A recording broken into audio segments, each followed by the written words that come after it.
지금 제가 손에 들고 있는 것이 무엇이겠습니까? 잘 보이시나요? 어린 아이들이 좋아하는 포켓몬 캐릭터가 새겨져 있는 유아용 마스크입니다. 사용하지 않은 것이고요.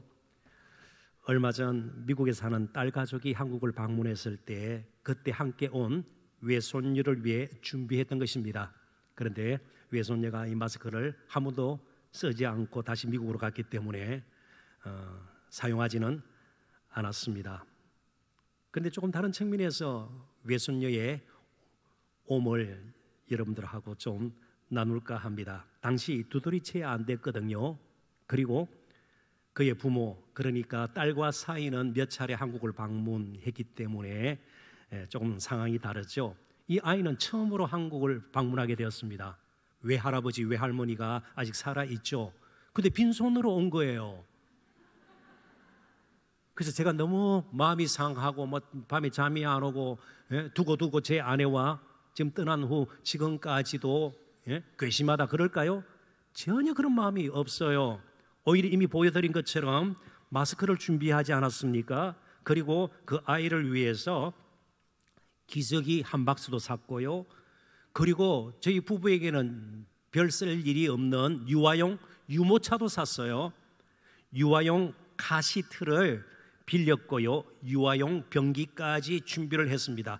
뭘 주면 애가 기뻐할까? 뭘로 선물로 그저 이제 두돌이 돼가는 상황이었기 때문에 선물로 준비할까? 그런 마음밖에 없었습니다. 왜요? 저희 부부에게는 이 외손녀와 함께 하는 것 자체가 큰 선물이고 기쁨이었기 때문에 그렇습니다. 아이를 낳는 것 자체가 얼마나 큰 즐거움인지 이루 말할 수가 없는 것이죠. 그런데 우리가 신앙생활하면서 가장 중요하지만 쉽게 잊어버리는 점이 바로 이 점입니다. 하나님께서 우리를 자녀 삼았다는 것은 기계적인 것이 아니에요. 물리적인 것이 아니에요. 친밀한 것이고 아끼는 것이고 지극히 사랑하는 것이고요. 책임지는 것이에요. 먼저 선물을 준비하고 먼저 마음을 보내는 거예요. 하나님과 우리 사이가 그런 것이에요. 하나님은 우리 자신을 원하세요. 추수감사절이라고 그래서 정말 엄청난 수확을 거두고 그걸 제물로 드리기에 하나님 기뻐하시고 그러지 않을 때는 섭섭하게 여기시고 하나님 그렇지 않는다는 것이에요. 하나님은 우리와 함께 하시는 것을 지극히 기뻐하십니다. 한번 생각해 보십시오. 우리가 하나님을 위해서 우리의 능력으로 하면 얼마나 대단한 일을 할 수 있을까요? 우리의 열심으로 무엇인가 이루어서 하나님의 마음을 완전히 바꿔놓고 거의 그럴 가능성은 없어요. 먼저 하나님께서 우리를 늘 사랑을 베푸시고요, 우리의 길을 열어주시고요, 우리의 아픔을 헤아리시고요, 만져주시고요, 그리고 세워주시는 것입니다. 특별히 우리는 예수 그리스도의 피값으로 산 하나님의 정말 빼앗길 수 없는 귀중한 소유예요. 오늘 본문에는 그걸 특별한 소유라는 표현을 쓰면서 강조를 하고 있습니다. 그러기에 우리가 비록 세상적으로 볼 때는 모자라는 부분이 많고 가진 것도 많지가 않고 높은 자리에 이르지 못하고 늘 웅덩이와 수렁 사이를 헤매면서 다니는 인생이라 할지라도 하나님 보시기에는 특별한 그런 존재예요. 싸구려 인생이 아니에요. 그래서 이제 우리는 값싼 인생이 되는 것을 두려워해야 합니다. 그리고 때로는 거절할 수 있어야 합니다. 이러한 사실이 오늘 추수감사주의를 맞는 우리의 마음속에 되새겨져야 할 것입니다. 그래야만 하루하루 일상 가운데서도 하나님을 향한 감사가 자연스럽게 그리고 풍성히 계속될 것입니다. 아무튼 성도의 삶에서 빼놓을 수 없는 것 중에 하나가 감사입니다. 그런데 이 감사라는 단어가 성경에서 처음으로 등장하는 곳이 레위기 7장이에요. 거기 감사라는 말이 히브리어로는 토다라는 단어인데 7장 특별히 12절부터 15절이 무슨 내용을 담고 있는가 하면 감사 제물을 하나님께 어떻게 드릴 것인가를 가르쳐주는 내용을 담고 있어요. 그게 감사라는 것이 처음으로 사용이 됩니다. 자, 이것을 풀이를 하면 성도의 감사는 세상 사람들이 감사하는 그런 조건과 상황과는 달리 근본적으로 제사 혹은 예배와 관련된 것이다, 그런 뜻이에요. 즉 신실하신 하나님, 우리를 아끼시고 먼저 사랑하신 하나님 앞에서 참된 예배자가 되지 않고서는 진정한 감사가 일상생활 가운데서는 되어질 일이 거의 없다, 그런 뜻입니다. 따라서 성도의 감사는 지극히 영적인 것이요 또 믿음의 열매라 볼 수가 있는 겁니다. 우리가 잘 알고 있는 데살로니가전서 5장 18절에 범사에 감사하라, 어떻게 이해할 수 있을까요? 범사에 감사하라, 집에 불이 났습니다. 감사 찬송을 거기서 부를 수 있나요? 사랑하는 이가 갑자기 심한 중병에 걸려서 진단을 받았습니다. 그게 아이 감사합니다. 그러면 사람들이 다 이상하게 쳐다볼 거예요. 물론 범사에 감사하라, 이게 범사에 감사한다 할 때에 이 범사는 모든 상황 가운데 감사하라, 그런 뜻이에요. 모든 상황, 어려운 일이 있을 수가 있죠. 아픈 순간이 우리를 엄습할 수도 있는 것이죠. 그런 가운데서도 신실하신 하나님, 우리를 아끼시는 하나님, 우리를 함부로 대하지 아니하시는 그 하나님이 개입하시기 때문에 모든 상황 가운데 감사할 수가 있는 겁니다. 감사의 조건이 충족되기 때문에, 감사할 만한 일들이 많아졌기 때문에 감사하는 것은 누구나 할 수 있어요. 그러나 성도의 감사, 특별히 범사에 감사하려면 감사하는 사람이 먼저 돼야 합니다. 그러면 어떤 상황 가운데서도 감사할 수가 있는 것이죠. 이스라엘 백성들에게 부족했던 것 분명히 있습니다. 그것은 바로 감사였습니다. 그들은 감사하기에도 늘 모자라는, 정말 하나님 보시기에는 형편없는 초라한 존재였는데 하나님께서 그들을 부르셔서 하나님의 택한 백성이 되게 하시고요, 그리고 감사 찬송을 이어 부르게 하셨습니다. 그럼에도 불구하고 우리가 이스라엘 역사를 보면, 역사서뿐만 아니고 선지서를 보면 그들에게 점점 감사가 메말라갔던 것을 보게 됩니다. 그래서 구약의 마지막 책인 말라기서, 기록연대가 주님께서 오시기 전 한 450년 전이에요. 그때는 감사는커녕 완전히 영적으로 무너진 상태였습니다. 그렇다고 성전이 없었나요? 나무로 지은 성전이 있었습니다. 제사장들이 없었나요? 제사장들이 있었어요. 그럼에도 불구하고 그들의 감사는 너무나도 형편없는 겁니다. 감사가 메말랐고 감사를 잃어버린 그 시대에 오늘 본문이 주어졌습니다. 그런 가운데서도 신실하신 하나님 앞에 우리 또한 신실하게 부름받은 백성으로 살자. 그리고 이 모든 일들이 이제 메시아가 오시면 온전히 이루어질 것인데, 참 성전이신 그 메시아를 우리가 기다리면서 인내하면서 살자. 그렇게 마음에 신실한 믿음을 가지고 살았던 사람들, 흔히 전문적인 용어로 남은 자들이라 그래요. 그들에게 이제 장차 이루어질 하나님 나라의 모습을 그려주고 있는데, 그것이 바로 오늘 본문의 말씀입니다. 조금 달리 표현하면 예수 그리스도 안에 있는 저와 여러분의 모습을 말라기 시대의 성도들은 보았던 겁니다. 바로 거기에는 감사가 있는 거예요. 기쁨이 있는 거예요. 신실함이 있는 겁니다. 자, 그렇다면 우리 자신이 하나님께 가장 아름답게 드려지는 감사 제물이요 또 하나님의 특별한 소유임을 우리가 말씀을 좀 더 깊이 살펴보면서 저희들이 마음에 새겼으면 좋겠다는 생각이 듭니다. 첫 번째, 신실한 믿음이라는 주제를 가지고 본문을 좀 다뤄보도록 하십시다. 먼저 신실하신 하나님, 그 하나님을 우리가 알고 경험해야 합니다. 그리고 그분 앞에서 우리도 정직한 믿음, 신실한 믿음을 가지고 신실한 자로 평생을 살아가야 합니다. 그럴 때 감사는 따라오게 되어 있습니다. 막 억지로 감사를 쥐어짜려고 해서 감사가 되어지는 것이 아니에요. 감사가 자연스럽게, 특별히 범사에 감사가 이어지려면 신실하신 하나님을 경험하고 우리 자신이 정직한 믿음을 먼저 가지고 있어야 합니다. 16절입니다. 그때 여호와를 경외하는 자들이 피차에 말하며 여호와께서 그것을 분명히 들으시고 여호와를 경외하는 자와 그 이름을 존중히 여기는 자를 위하여 여호와 앞에 있는 기념책에 기록하셨느니라. 여기 보면 여호와를 경외하는 자들, 그리고 그 이름을 존중히 여기는 자들, 이들이 바로 저와 여러분의 모습이 되어야 된다, 그런 뜻입니다. 그러나 이 말씀을 받는 말라기 선지자 시대의 이스라엘 백성들의 영적인 상태는 형편이 없었습니다. 제사는 계속 이어졌지만 신실하지 못했습니다. 제사장들이 먼저 타락하고 부패하여서 그들이 드리는 제물은 하나님 앞에 도저히 내어놓을 수 없는 제물들이었고요, 그런 가운데 이스라엘 백성들의 예배가 이제 변질되기 시작했고, 예배가 변질되면 뒤따라 오는 것이 가정이 붕괴되기 시작했습니다. 이혼이 늘어나고요, 자폰으로 말미암아 우상 숭배가 극심하게 되었습니다. 그리고 그렇게 예배가 무너지자 이제 마지막으로 이스라엘의 사회가 불의로 가득 차게 돼 있습니다.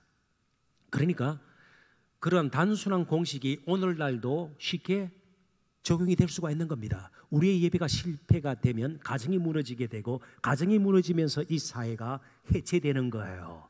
불의로 가득 차게 되는 겁니다. 지금 어느 정도까지 왔는지 우리가 정말 피부로 실감하지 않습니까? 아무튼 본문 앞에 있는 13절부터 15절은 당시 이스라엘 백성들의 영적인 상태가 정말 어떠했는가를 아주 분명하게 밝히고 있습니다. 제가 읽어봅니다. 여호와가 이르노라, 너희가 완악한 말로 나를 대적하고도 이르기를 우리가 무슨 말로 주를 대적하였나이까 하는도다. 이는 너희가 말하기를 하나님을 섬기는 것이 헛되니, 신앙 가지고 사는 것 헛되다고 이미 판단을 했습니다. 만군의 여호와 앞에서 그 명령을 지키며 슬프게 행하는 것이 무엇이 유익하리요? 상하고 애통한 마음을 가지고 말씀대로 살지 못해서 마음을 찢고요, 그래도 거룩한 하나님 백성으로서의 삶을 살아야 되는데 이런 찔림이 전혀 없었던 겁니다. 순종이라는 것은 그냥 좋은 종교적인 용어로만 남게 되는 것이죠. 지금 그들의 관심은 무엇이 유익하리요예요.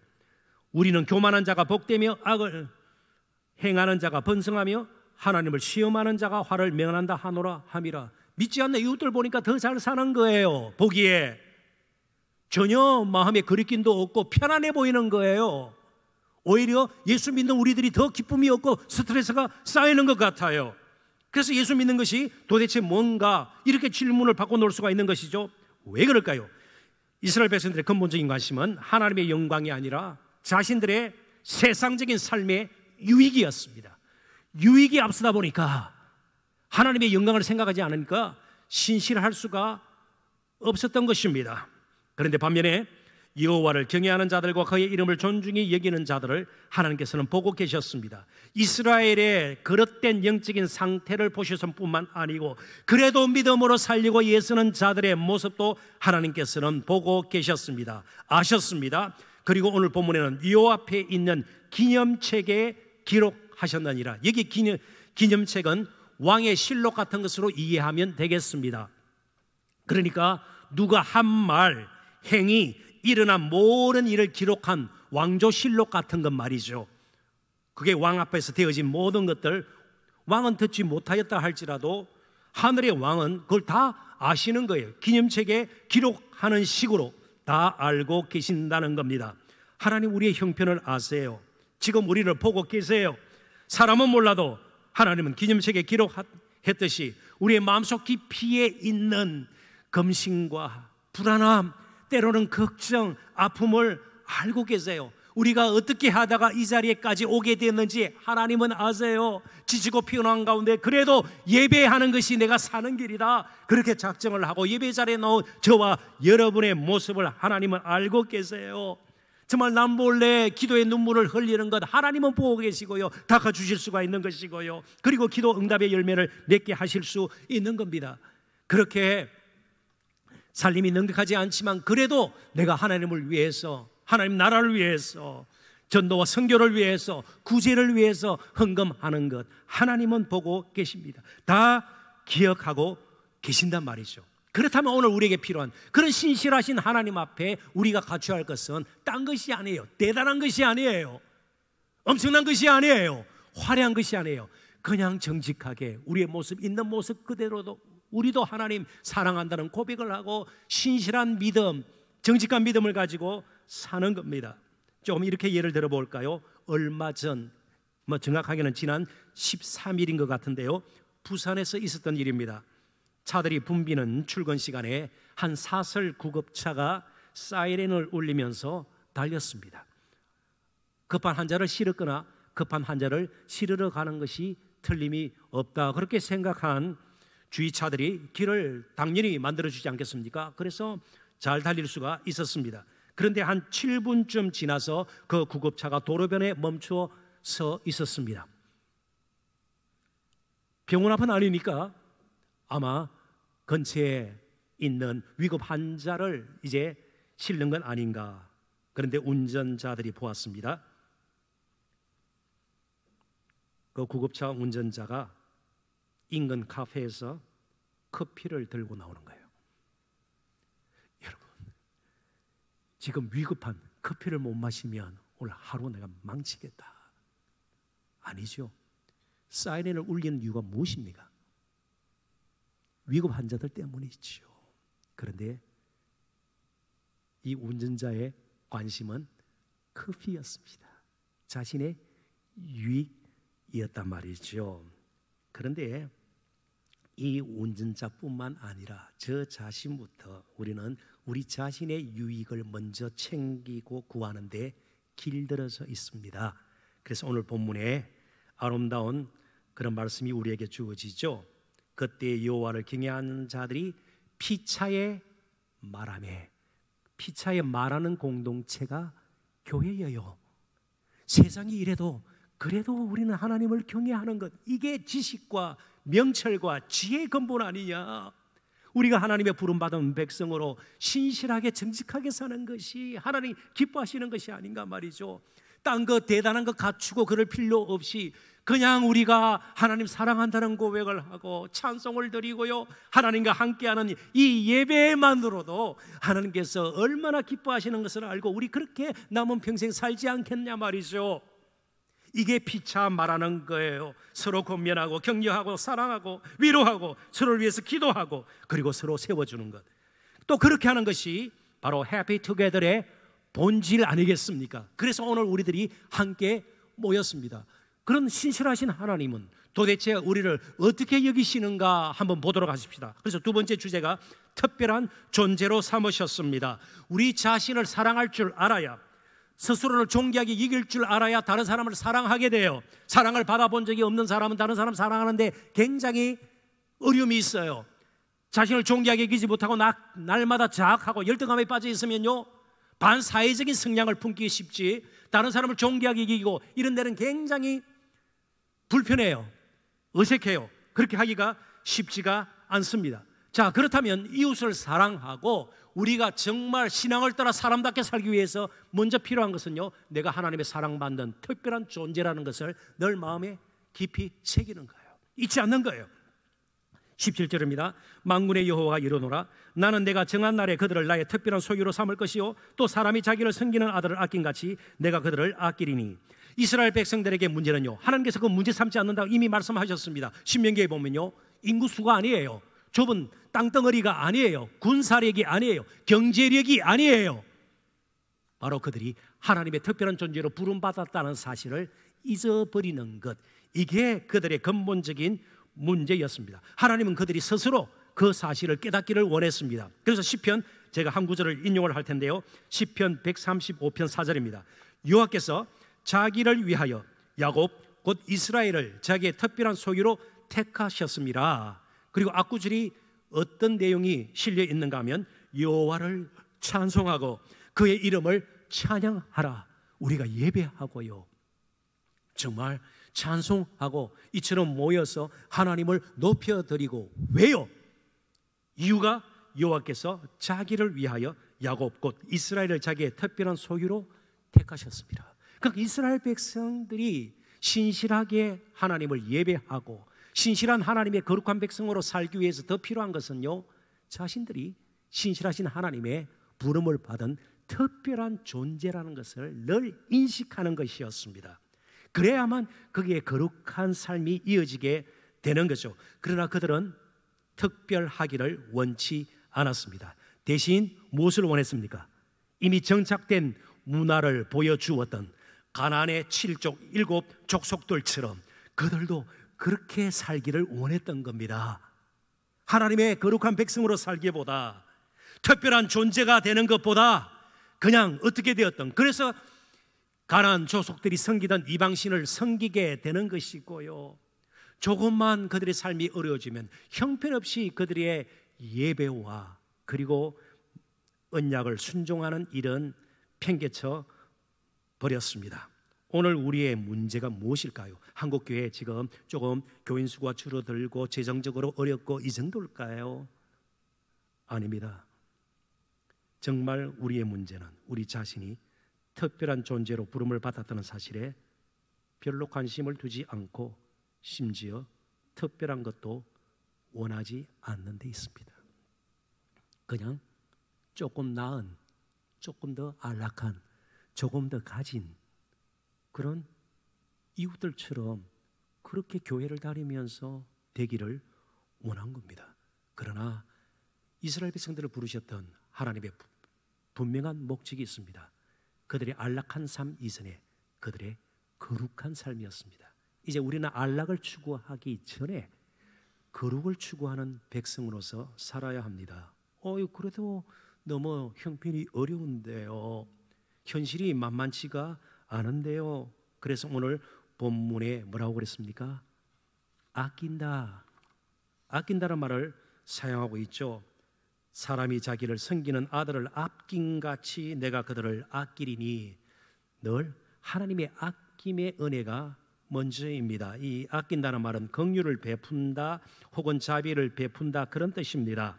이 말은 하나님께서 그의 백성을 어떤 일이 있어도 그냥 버려두시지 않는다는 겁니다. 필요한 긍휼과 자비가 하나님께 모자라는 법이 없어요. 다만 우리의 시간에 우리가 원하는 방식으로 하나님께서 긍휼과 자비를 베푸시지 않는데 우리의 어려움이 있는 거예요. 하나님께서 베푸시는 은혜의 방식, 거기에도 좀 익숙해질 필요가 있는 거예요.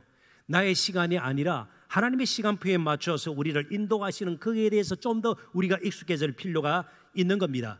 그래서 우리가 안심할 수 있는 것은요, 너무나도 우리를 아끼셔서 그냥 멸망 가운데 버려두지 않아야 하시려고 정말 사랑하셔서 긍휼을 베푸셔서 자비를 베푸셔서 사랑하는 독생자 예수 그리스도를 십자가에 죽으시도록 내어주시기까지 아니했단 말이죠. 그 정도의 하나님이면 무엇을 아끼겠단 말이죠. 무엇을 우리를 위해서 무엇인들 못하시겠는가 말이죠. 훨씬 더 수월해요. 독생자 예수 그리스도를 아들을 십자가에 죽도록 내어주는 것보다 더 힘든 일이 어디 있어요. 그러니까 뭐 물질을 좀 채워주고 다른 식으로 우리의 길을 열어주고 이건 문제가 될 수가 없습니다. 그러지 않아도 안심하십시오. 우리를 아끼세요. 아끼세요. 지나고 나면 왜 그때 그 어려움이 있었는지, 왜 그렇게 막힌 상황들이 있었는지, 왜 우리를 그렇게 힘들게 하셨는지, 그게 다 불편한 은혜예요. 우리의 원치 않지만 그 은혜예요. 꼭 기억을 하셔야 합니다. 그래서 우리가 아직 살아있는 것 자체도 감사할 일이에요. 나태주 시인의 안부라는 제목의 아주 짧은 시가 있는데 아주 재미있어요. 제가 소개를 할게요. 오래 보고 싶었다, 오래 만나지 못했다, 잘 있노라니 그것만 고마웠다. 세세하게 어떻게 살았는지 잘 모르겠지만 그래도 모습을 보니까 그냥 있는 거 보니까 감사하다, 고맙단 말이죠. 이게 해피 투게더이죠. 우리 한웅 형제 이렇게 앉아있는 모습을 보니까 제가 감사해요.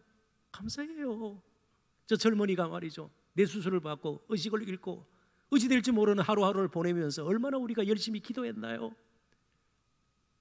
주님의 마음이 그런 마음이에요. 하나님의 마음이 그런 마음이에요. 그런 마음을 나태주 시인의 안무라는 시의 서미에 있는 그 영감하고는 비교할 수 없는 하나님의 우리를 아끼는 그 마음이 에스겔서에 나와 있습니다. 물론 제가 인용할 이 에스겔 말씀은요, 이렇게 하나님께서 이스라엘 백성들을 아끼시고 긍휼을 베푸시고요, 사랑하는데도 불구하고 신실지 못한 그들의 모습에 하나님 마음 아파하세요. 자, 에스겔서 16장 6절 우리 한 목소리로 큰 소리를 한번 읽어보십시다. 다 같이 읽습니다. 내가 내 곁으로 지나갈 때에 내가 피투성이가 되어 발짓하는 것을 보고 내게 이르기를 너는 피투성이라도 살아있으라. 다시 이르기를 너는 피투성이라도 살아있으라 하고. 피투성이 아무것도 할 수 없는 무기력한, 누가 도와주지 않으면 짐승의 밥이 될 수도 있는 것이고요, 스스로는 아무것도 할 수 없는 그렇지만 피투성이라도 그냥 살아있어라. 내가 책임지고 내가 아끼기에 특별한 존재로 삼았기에 내가 그냥 둘 수는 없단 말이죠. 너는 피투성이라도 살아있으라. 이 음성을 이 시간 함께 듣는 저와 여러분 되시기를 주님의 이름으로 축원합니다. 하나님의 아끼시는 사랑이 있었기에 오늘 저와 여러분이 이 자리 이 시간까지 살 수가 있었습니다. 그러기에 우리는 이제 함부로 살 수가 없는 거예요. 그 아끼시는 사랑, 신실하신 하나님의 값없이 베푸시는 그 능력한 자비와 긍휼로 인해서 우리가 스스로 싸구려 인생이 될 수가 없는 겁니다. 팀 켈러 목사님의 말씀을 제가 이쯤에서 인용하지 않을 수가 없습니다. 우리가 주님의 소유가 될수록 더 자유롭습니다. 그래서 부질없는 데 염려 근심하고요, 나의 유익 이것 때문에 막 생명을 걸다시피 그렇게 시간을 허비하지 않게 되는 겁니다. 특별한 소유예요. 하나님께서 능히 책임질 수 있는 정말 아름다운 하나님의 보배예요. 보물이에요. 그러면 다른 우상을 섬길 필요가 없죠. 쓸데없이 비교해서 절망 낙심에 빠지고요, 그럴 필요가 없는 거예요. 그리고 우리의 외모, 성적, 가지고 있는 재산 이런 것들 가지고 하나님이 우리를 판단하시지 않고 정말 우리를 특별한 존재, 그냥 예수의 피가 묻어 있었기에 우리를 그렇게 특별한 소유로 삼으셨기에 이제 우리의 정체성을 스스로 흐리지 않고 바른 자아상을 가지고 살 수가 있는 겁니다. 누가 범사에 감사할 수 있습니까?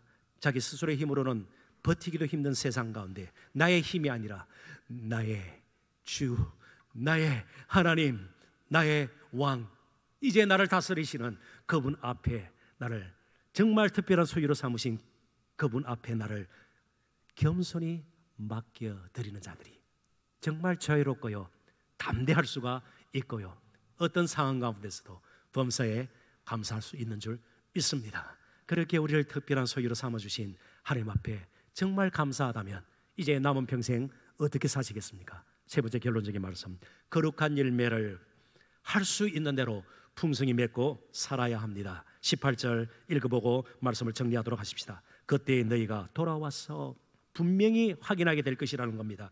의인과 악인을 분별하고 하나님을 섬기는 자와 섬기지 아니하는 자를 분별하리라. 여기 그때와 17절에 정한 날은 하나님께서 그분의 나라를 세우시고 또 그 나라를 다스릴 왕을 이 땅에 보내시는 날, 바로 예수 그리스도의 오시는 날, 그리고 다시 오시는 날을 다 포함하는 날입니다. 그래서 구약에서는 그 날을 주의 날, 여호와의 날, 그날, 마지막 날, 여호와의 크고 두려운 날 등등으로 표현하고 있죠. 심판과 구원이 동시에 이루어진 날을 뜻하는 날로 신약의 표현으로는 우리가 자주 접하는 종말입니다. 예수 그리스도의 처음 오심부터 다시 오심까지 그 시간을 총체적으로 종말이라 그럽니다. 저와 여러분은 종말의 때를 살고 있습니다. 그래서 섞여 사는 것에 미혹되지 말아야 합니다. 언젠가는 분리가 되는 것이에요. 지금도 하나님 나라의 왕으로 오신 예수님을 왕으로 삼는 자가 있고 그 왕을 배척하고 그의 왕됨을 원치 아니하고 누구도 나의 인생을 다스릴 수 없다 거절하고 스스로 왕이 되어서 자신의 인생의 길을 가는 사람들, 두 부류의 사람들이 있습니다. 분명히 판가름이 납니다. 끝이 옵니다. 아직은 끝이 아니기 때문에 종말의 때를 살아가면서 우리의 할 일은요, 할 수 있는 대로 이미 하나님께서 주신 것으로, 가진 것으로, 그리고 제일 잘할 수 있는 것으로 거룩의 열매를 맺어야 합니다. 그게 사랑으로, 용서로, 때로는 섬김으로, 다른 사람을 세워줌으로, 온유와 겸손으로, 옷 입음으로 우리 가운데서 나타나야 합니다. 지나치게 자신의 유익을 구하다가 신앙의 자리에서 멀어지지 않기를 바랍니다. 참고, 때로 또 참고, 오늘 말라기스가 우리에게 가르치는 것처럼 아직은 더 기다려야 한다. 그 기다림 가운데서 범사에 감사하며 신실한 믿음의 삶 살아가시는 저와 여러분이 되었으면 좋겠습니다.